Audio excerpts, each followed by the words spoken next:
Welcome to the deep dive, where we try to cut through all the noise, get straight to the insights that really matter to you. Imagine the open road.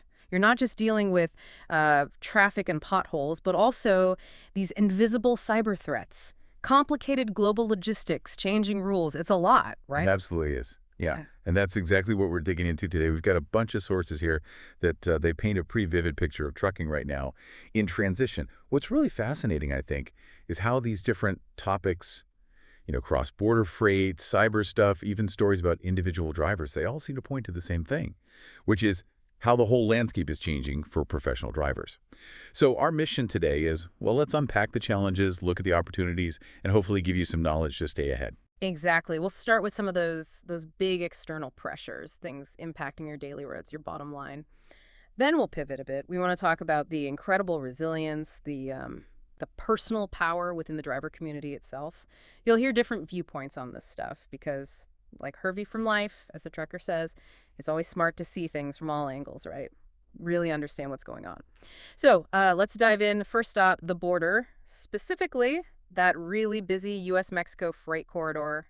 There's a new player, seems like, calling the shots. Yeah, there's this new report from Sunset Transportation, and it's highlighting how third-party logistics providers, 3PLs, are becoming indispensable on that route. A lot of this is driven by nearshoring, companies moving manufacturing closer to the U.S. market. And it makes sense, doesn't it, why these 3PLs are thriving there. I mean, you've got this explosion in demand for cross-border freight, but then there's all the complexity. Customs, paperwork, tariffs, inspections. It's a nightmare. Shippers know time is money. They don't want trucks stuck for days dealing with red tape. Plus, you need serious risk management down there. Security, compliance, theft, all that stuff. Exactly. And the 3PLs, they basically step in and handle all that. Mm. They're the expert navigators keeping freight moving.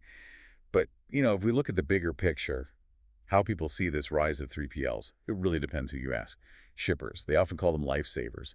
They say 3PLs stop them from, quote, bleeding money at the border from delays and mistakes. Right, but talk to drivers, and the story can change a bit. We hear things like, yeah, sometimes they smooth things out, get you through faster. Other times, though, they feel like just another middleman taking a slice of the pie. Uh-huh. And carriers often feel that way, too. They call it a love-hate deal. Mm. They like the load 3PLs bring, sure, but they also feel like the 3PLs squeeze rates because they have so much market control now. It's a power shift. Definitely. And the industry analysts, they're pretty clear on this. They're saying, look, this isn't just a trend. It's the new norm. As U.S.-Mexico trade keeps growing, they expect 3PLs to get even more powerful. So for you, the driver, what's the takeaway? It means 3PLs aren't just moving boxes anymore. They're basically orchestrating supply chains. They're becoming the gatekeepers more and more. They're deciding who gets the good loads, who might be left scrambling. Understanding that is, well, it's pretty crucial now. But it's not all roses either. You hear pushback. Independent truckers especially, they argue that 3PLs cut into margins that are already thin. Some carriers definitely feel like they've lost bargaining power, which is tough, And some critics even bring up cybersecurity. Like, if we rely too much on just a few big 3PLs, does that create a big single target for hackers? A single point of failure? That's a good point. And speaking of invisible risks, that brings us right to the next thing. Cyber attacks. Drivers used to the usual headaches, right? Potholes, detours, shipper delays. But now, you got to add digital threats to that list. Seriously. Yeah, we saw a really stark example just recently. There was a cybersecurity disruption that just hammered Maryland's transit systems, forced the MTA to scramble. Bus routes, schedules, back-end systems, all thrown into chaos. And okay, that was public transit. But it really shows how vulnerable all transportation networks are. Okay, so that Maryland thing. Why isn't that just a problem for buses and trains? Why should truckers care specifically? Well, for a few key reasons. Huh? First, believe it or not, a lot of transit and freight companies use similar software for routing, scheduling, payments. So a vulnerability found in one could easily exist in the other. It's a shared risk. Second, think about the ripple effects. Public transit goes down. Maybe port workers can't get to their jobs. Warehouse staff can't get in. Guess what? Trucks aren't getting loaded or unloaded. You're stuck waiting. Right. It all connects. And finally, and maybe most directly relevant, your rig. Your truck is a computer now. Modern trucks are basically rolling laptops with wheels. You've got telematics, ELDs, GPS, all digital, all potentially vulnerable. Wow. So when these attacks happen, who's pointing fingers? How are people reacting? Well, the cyber experts, they're pretty blunt. They say this isn't a one-off. Mm. They see transit and logistics as, like, juicy targets. Why? Hmm. Because their critical infrastructure often don't have huge IT budgets and sometimes run on older tech. Makes them vulnerable. Exactly. Drivers. Understandably frustrated. Great, they say. Another reason to get stuck waiting, like traffic wasn't bad enough. Yeah, I can hear that. Officials often give the standard, we're on top of it line, but sometimes that just means older systems are still in use. And the public, the transit riders, they're just wondering, why am I late for work because some hacker somewhere figured something out? The bigger picture here is, well, it's pretty stark. Our whole world runs on data now, just as much as it runs on diesel. Ransomware gangs, they don't care if it's a bus or an 18-wheeler. They target industries that absolutely cannot afford downtime. Every hour a system is offline can mean millions lost. And for you, personally, your digital logs, they're essential. If they get wiped or locked, you can't operate legally. So what's the answer? How does the industry fight back? Our sources point to a few things. Definitely need to upgrade systems, get off the old vulnerable software, that's huge. Also training the whole workforce in basic cyber hygiene, recognizing phishing emails, strong passwords, being careful about clicking links. Simple stuff, but crucial. Yeah, the basics matter. Absolutely. And robust backups. Gotta have backups. For you, the driver, the message is, take your digital security as seriously as you take your pre-trip inspection.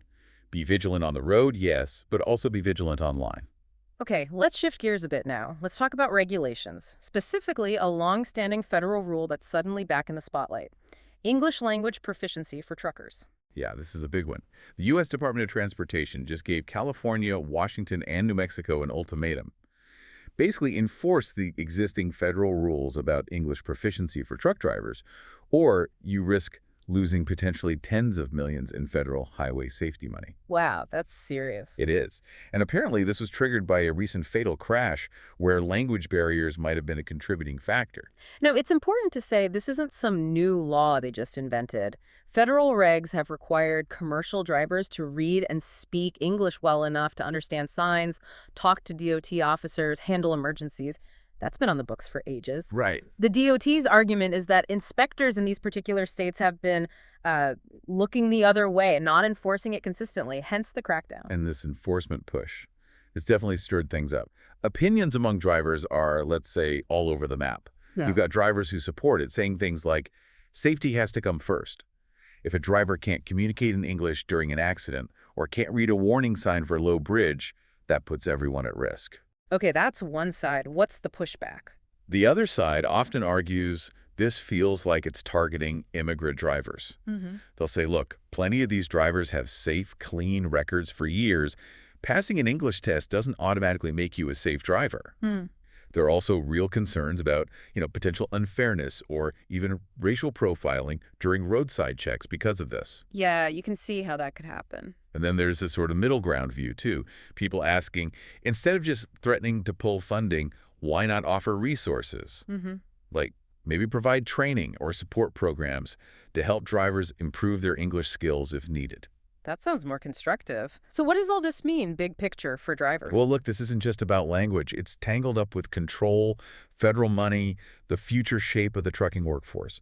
Stricter enforcement could shrink the driver pool, especially in states that already have shortages. And it's almost certainly going to add another layer of stress to roadside inspections, particularly for immigrant drivers who've been doing the job safely for a long time. So once again, the driver is caught in the middle of a really complex situation. Pretty much. The DOT seems serious. They're done looking the other way. Mm-hmm. And history shows when federal highway dollars are on the line, states usually find a way to comply. Right. Money talks. So the rule's been there, but expect enforcement to get noticeably tougher. Every driver needs to be aware of that. Okay, moving from federal rules to the world of high-precision logistics. Let's talk about a niche that demands absolute perfection: event freight. Yeah, this is interesting. Freight Minds just opened a new office in New Jersey. And this move really cements them as a major player in handling freight for events, concerts, trade shows, movie productions, that kind of thing. They're offering 24/7 coverage across all U.S. time zones, which is vital for that line of work. And that New Jersey location, it's strategic, right? Right in the Eastern Freight Corridor. Gives them real-time response capability, true coast-to-coast support. It sounds like they're really built for events. tailoring everything for the crazy pressure, the exact timing, the unpredictability of showbiz logistics. We're talking like, if that specific camera dolly isn't on set by 10 a.m. sharp, it can literally ruin the show. Exactly. It's not just about moving stuff. It's about absolute guaranteed delivery under intense pressure. And naturally, this expansion gets different reactions. People in the event industry, the optimists, they're saying, finally, a freight company that actually gets the pressure we're under. They're hoping this means faster responses, better communication, fewer of those last-minute panic moments. Makes sense. But what about the driver's perspective? Well, drivers tend to be more pragmatic. Right. You hear comments like, okay, if they're serious about handling event freight, I hope they're just as serious about good scheduling and fair pay. Ugh, that's a really crucial point because success in these specialized areas needs more than just speed. It needs, like you said, flawless execution. And flawless execution depends entirely on having skilled, respected drivers who are treated right. You can't have one without the other. You know, with all these challenges, 3PLs, cyber threats, regulations, high-pressure freight, it feels really important to pause, to remember the incredible skill and professionalism and, frankly, dedication that so many drivers bring to this job every single day. Let's actually celebrate one of those individuals right now. Yeah, let's talk about David Cummings. He's a FedEx freight driver based in North Dakota, and he just won the big one, the Bendix Grand Champion title at the 2025 National Truck Driving and Step Van Championships. That's huge. It really is. And get this, he earned that title with an incredible 3.1 million accident-free miles.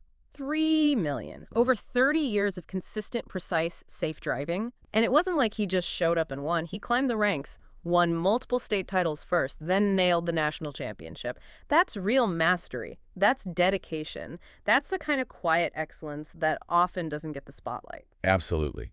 David really represents that quiet professional, the no excuses, no shortcuts kind of driver that this whole industry is built on. His win is just, well, it's proof that the real soul of this industry is still alive and well. And it brings up an important point, doesn't it? No AI, no algorithm can replicate the instincts a driver builds over millions of safe miles.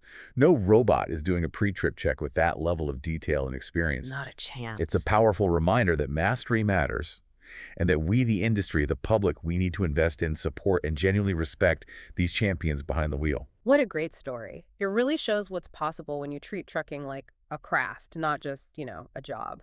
It's about striving for excellence, whether you're just starting out or you've been driving for decades. And stories like his, they help drivers feel seen, feel respected, feel supported, and that's so important, especially when the job often feels overlooked. Yeah, it really is. Yeah. And connecting this back to the bigger picture, thinking about folks like Hervey at Life as a Trucker, seeing things from all angles isn't just about understanding what's happening in the industry. It's also about figuring out how to shape your own future within it, proactively. That's such a key point. Because with all these external pressures we've talked about, the 3PL gatekeepers, the cyber risks, the regulatory stuff, it is easy to feel like you're just constantly reacting. But this deep dive also reminds us you need to manage your time, not just for the shippers and the dispatchers and the deadlines, but crucially for yourself. Right. Which leads to a really practical question. How can you, as a driver, build a kind of shield? Protection against the ups and downs of freight rates, the economy? Well, some of our sources, like the folks at retirefromtrucking.com, they suggest a clear path. Look, we know your off-duty time is limited, it's valuable, sometimes unpredictable. This isn't about finding huge blocks of time overnight. It's more about strategically using those pockets of downtime to learn new skills, maybe skills that make you more adaptable. Like what kind of skills? It could be anything, really. Maybe learning how AI tools could help you optimize your own routes for better fuel mileage, saving you money. Or maybe using your unique perspective from the road you see things others don't to create some simple online content.